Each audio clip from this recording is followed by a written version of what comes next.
Hello friends, welcome to Saji kitchen. இன்னைக்கு நம்ம சேனலில் என்ன பார்க்க போகிறோன்னா, முட்டைக்கோஸ், பீன்ஸ், கேரட் பொரியல் தான் பார்க்க போகிறோம். இந்த 3 காய்கறிகளையும் சேர்த்து பொரியல் பண்ணுறது தான் பார்க்க போகிறோம். நம்ம சேனலை இப்போ தான் ஃபஸ்ட் டைம் பார்க்குறதா இருந்தால் மறக்காமல் சப்ஸ்கிரைப் பண்ணிவிட்டு பக்கத்தில் இருக்க பெல் ஐக்கான் கிளிக் பண்ணி ஆல்ன்ற ஆப்ஷன் கொடுத்துருங்க. அப்போ தான் டெய்லி போடுற வீடியோஸ் உங்களுக்கு நோட்டிஃபிகேஷனாக வரும்.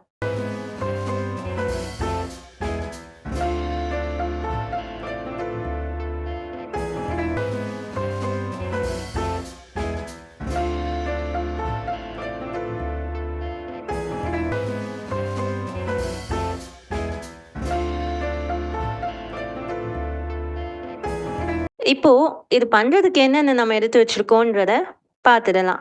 இத பண்றதுக்கு நம்ம 2 வெங்காயத்த நறுக்கி வச்சிருக்கோம். குட்டி குட்டியா தான் நறுக்கி எடுத்திருக்கோம். பாதி கோஸ குட்டி குட்டியா கட் பண்ணி எடுத்து வச்சிருக்கோம். கேரட், ஒரு பெரிய கேரட்ட துருக்கி எடுத்து வச்சாச்சு. 10, 12 பீன்ஸ சின்ன சின்னதா நறுக்கி எடுத்து வச்சிருக்கோம். இதுல நம்ம ஒரு பெரிய காஞ்ச மிளகாவ உடைச்சு வச்சிருக்கோம். ஒரு பச்சை மிளகாவையும் உடைச்சு எடுத்து வச்சிருக்கோம். 6, 7 பல்லு பூண்டை கொஞ்சம் தட்டி எடுத்து வச்சுக்கோங்க. கொஞ்சமா சிறுபருப்பை ஊற வச்சு எடுத்துக்கோங்க. கொஞ்சம் கருவேப்பிலை. இப்போ நம்ம ஸ்டவ் ஆன் பண்ணி ஒரு கடாய் வச்சுட்டு தேவையான அளவு எண்ணெய் ஊற்றிக்கோங்க. 3லேருந்து 4 டேபிள் ஸ்பூன் எண்ணெய் ஊற்றிக்கோங்க.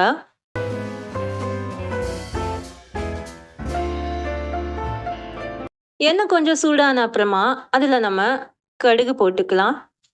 உளுந்த பருப்பு போட்டுக்கலாம். கடுகு உளுந்த பருப்பு கொஞ்சம் பொரிஞ்சு வரட்டும். இப்போ நம்ம இதில் சிறுபருப்பையும் சேர்த்துக்கலாம். 6, 7 பல்லு பூண்டையும் இதில் ஆட் பண்ணிக்கலாம். காஞ்ச மிளகாவையும் இதில் சேர்த்துக்கோங்க. பச்சை மிளகாவையும் சேர்த்துக்கோங்க. கொஞ்சம் கருவேப்பிலை அதையும் சேர்த்துக்கோங்க. இது எல்லாத்தையுமே சேர்த்து நல்லா கொஞ்சம் வதக்கி விட்டுக்கோங்க. பூண்டோட பச்சை வாடை போகிற வரைக்கும் கொஞ்சம் வதக்கிக்கோங்க. இது போல் நல்லா வதக்கி விட்டுக்கோங்க.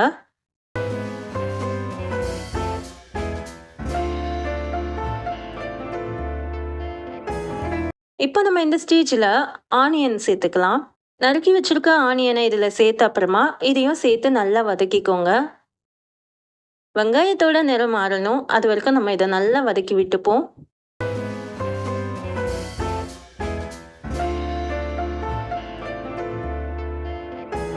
வெங்காயம் வதங்கிறதுக்கு நம்ம இப்போ தேவையான அளவு உப்பு சேர்த்துடலாம். உப்பு சேர்த்த அப்புறமா இதை நல்லா இது போல வதக்கி விட்டுக்கோங்க.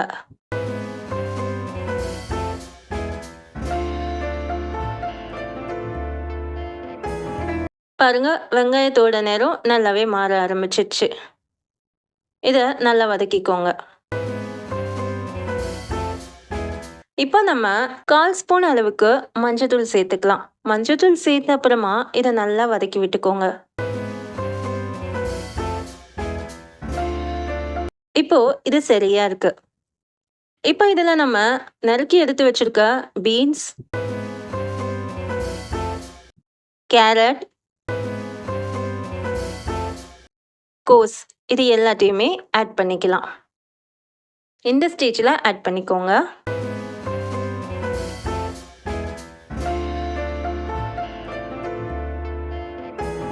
இதை கடாயில் சேர்த்த அப்புறமா நல்லா பரட்டி விட்டுருங்க.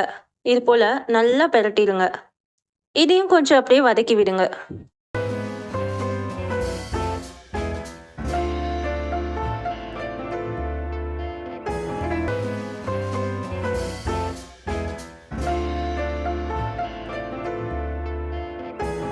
பாருங்க, பார்க்கவே கலர்ஃபுல்லாக சூப்பராக இருக்குது. இந்த 3 காய்கறியும் சேர்த்து பொரியல் பண்ணால் இந்த பொரியல் ரொம்ப சூப்பராக டேஸ்ட்டாக இருக்கும். இது கூட சிறுபருப்பு போட்டு பொரியல் பண்ணி பாருங்க, ரொம்ப அருமையாக இருக்கும். இப்போ நம்ம இந்த ஸ்டேஜில் தண்ணி ஆட் பண்ணிக்கலாம். ஒரு 2 டம்ளர் அளவுக்கு தண்ணி ஆட் பண்ணிக்கோங்க.